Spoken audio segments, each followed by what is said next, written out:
So to continue with our discussion on determinants, so pag 3x3 matrix, using substitution and elimination can be cumbersome. Medyo mahaba yung solution, mahaba yung proseso. Okay? So there's a simpler method, and that is the use of determinants.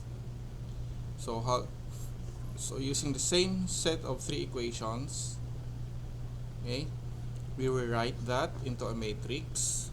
We extract the numerical coefficients of your variables. So the first column is for the coefficients of x, the second column for the coefficients of y, and the third column for the coefficients of z. Okay? Yeah. So this vertical line represents the equal sign, and these are your constants. So collectively, this is what we call the augmented matrix. Okay? So for the coefficients of x, you have 1, 2, negative 3 sa yan. Okay? 1, 2, negative 3. So, ganun din sa y at ganun din sa z. Yan. So, first, let's start with the 2x2 determinant. Okay? Where a, b, c, and d are 4 real numbers. So, the value of that determinant, 2x2 determinant, is determined by the product of the AD minus BC. So, paano yan? Ganyan. So here, madali lang naman siya. Okay? So, the value of D is equal to A times D minus B times C. So, you go down diagonally minus going up diagonally. Yeah. So, that's the value of D. Okay? So, A, B, C, and D are the coefficients of your variables. Halimbawa, how do you solve now for the values of x and y? So, if you notice, yan, okay? So, the value of x is equal to over d. So, dx over d. So, what is dx? So, yan, since we're solving for x, pinalitan natin ng coefficient ng x ng constants. So, when you're solving for y, so we retain the coefficients of x but replace the coefficients of y with the constants. Yan. Okay? So provided that the value of d is not equal to 0. Okay? So for 3x3 determinants, so these are your coefficients of x, coefficients of y, and coefficients of z.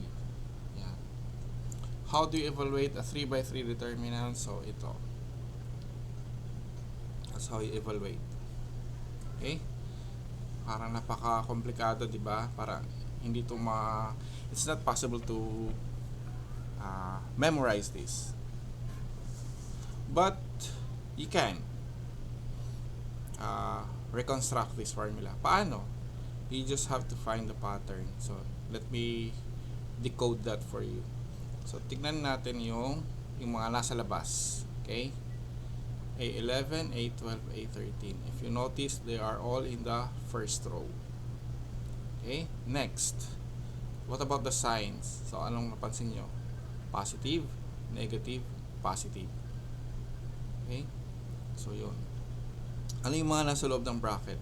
So, for example, A11. So, ito yun. Nasa first column siya. Ang mga nasa loob ng bracket ay nasa second and third row. Okay? Yan. So, 22, 23, 32, 33. 21, 23. Then, 31, 33. Then, 21, 22, 31, 32. Okay? So, balik tayo dito. A11. Ano yung nasa loob ng bracket? So, A11 is in the first column. So, ang nasa loob ng bracket ay yung nasa second and third column. Okay? Second row, third row. Okay? Yan. 22, 23, 32, 33. So, ganun lang. How about dito? A12 is in the second column. Kaya ang nasa loob ng bracket ay yung mga nasa first column at sa third column. Okay? So A13, third column. So, ang nasa loob ng bracket ay first and second column. See? Madali lang siya. So, hindi mo siya masasaulo but by itself. Pero kung alam mo yung pattern, mare-reconstruct mo. Okay?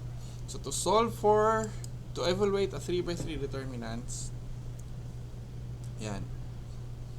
So x is equal to dx over d, y is equal to dy over d, and z is equal to dz over d. Okay? So to find the value of dx, yan. Okay? So this is just analogous to ito. Okay? And if you notice, how was the matrix for x or dx was constructed? Yan, pinalitan lang yung coefficients ng x with the constant. So when you're solving for dx, when you're solving for the value of x, so dx over d, so replace the coefficients of x with the constants. So ganun din sa y. When you're solving for y, dy over d, so dy is yun, you replace the coefficients of y with the constant. So ganun din sa z. Okay? So you replace the coefficients of z with the constants. Yeah. Okay? So halimbawa ito, let's have this example. Okay? So first, write that into a matrix. Extract the coefficients of the variables x, y, and z. Okay, so that is 1, 3, 1, positive 1, negative 2, and positive 3, negative 1, positive 1, and negative 2. So, to solve for d, okay, so ang mga nasa labas ay, balik tayo sa equation. So, ang mga nasa labas ng bracket ay 1, 1, negative 1. So, 1, 1, negative 1. Kasi diba ito dapat negative. So, alternate ang sign. So, positive, negative, positive. Okay. So, ito, 1. Sa first column. Dito tayo. Okay. Ano dapat ang nasa loob ng bracket? So, dapat ang nasa loob ng bracket ay, since first, ay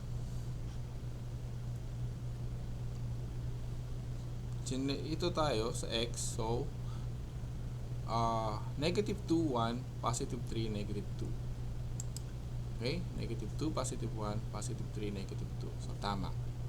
Next, nasa y, second column.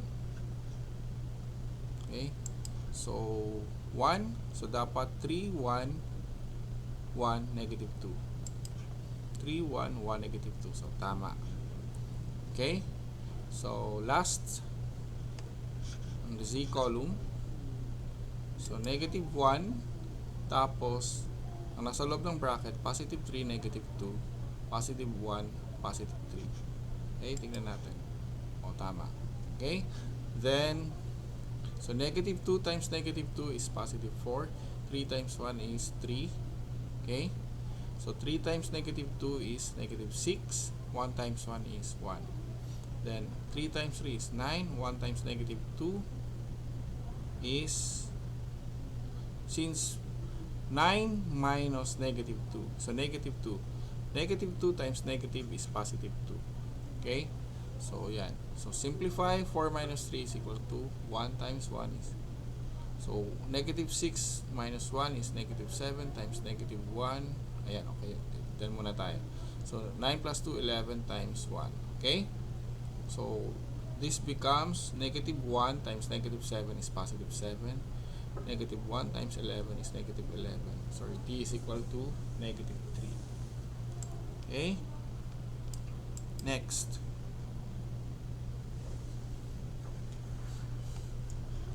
So, dx, the same process.